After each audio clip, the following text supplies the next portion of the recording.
भाई चेन्नई के फैंस जो अपनी ही टीम को बेस्ट मानते हैं और सामने वाली टीम को कुछ भी नहीं समझते, वो सारे फैंस का आज ये रिएक्शन है। गाली भैया, मेरा मुंह से निकल गई, मेरी जबान टूट गई यार। ओए, क्या कर रहा है?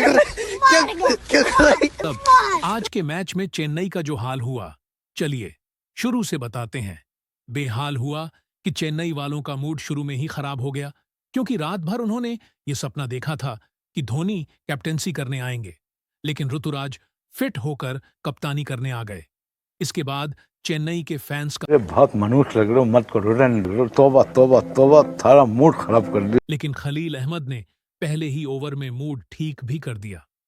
जब जेएफएम उनको मारने के चक्कर में कैच देकर चले गए, चेन्नई को रेगुलर इंटरवल में विकेट मिलते रहे, लेकिन इससे रन गति बिल्कुल नहीं रुकी, क्योंकि जो विकेट चाहिए था वो नहीं मिला।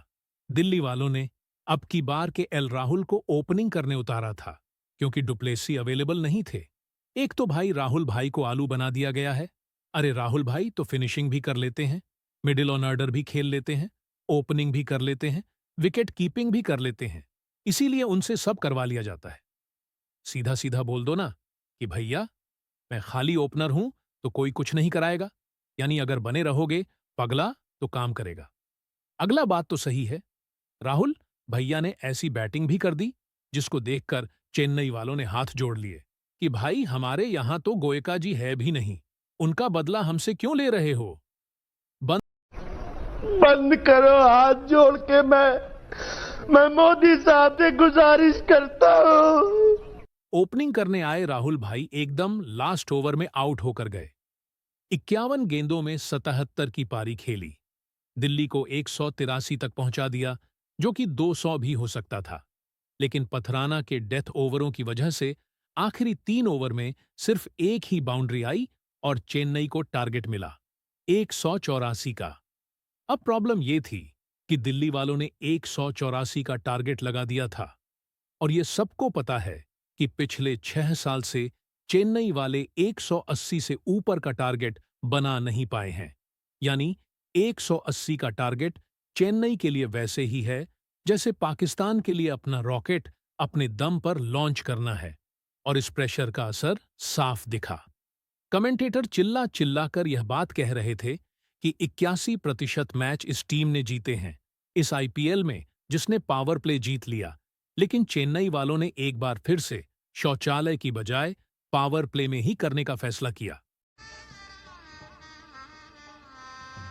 गजब बेइज्जती है। 6 ओवर में 40 फॉर 3 चेन्नई का टॉप ऑर्डर चलता नहीं, मिडिल ऑर्डर काम का नहीं है। घूम फिर का सारा प्रेशर धोनी भाई पर आ जाता है। इस बार भी आ गया, लेकिन धोनी भाई ने भी ठान लिया कि कितना भी पहले बुला लो, मारूंगा तो मैं आखिर के 3 ओवर में ही। दूसरी तरफ विजय शंकर भाई का नाम खाली शंकर रख दो, क्योंकि विजय तो मैंने 10 साल में उनके बल्ले से आती देखी नहीं। गजब गजब बेइज्जती है। रह गेंद जब बाकी थे तब धोनी भाई ने मारना शुरू किया, लेकिन तब तक चिपॉक का किला ढह चुका था। 17 साल बाद बेंगलुरु ने चेन्नई को चेन्नई में हराया था, और 15 साल बाद अब यही काम दिल्ली ने भी कर दिया। चेन्नई की खस्ता हालत के लिए कौन जिम्मेदार है?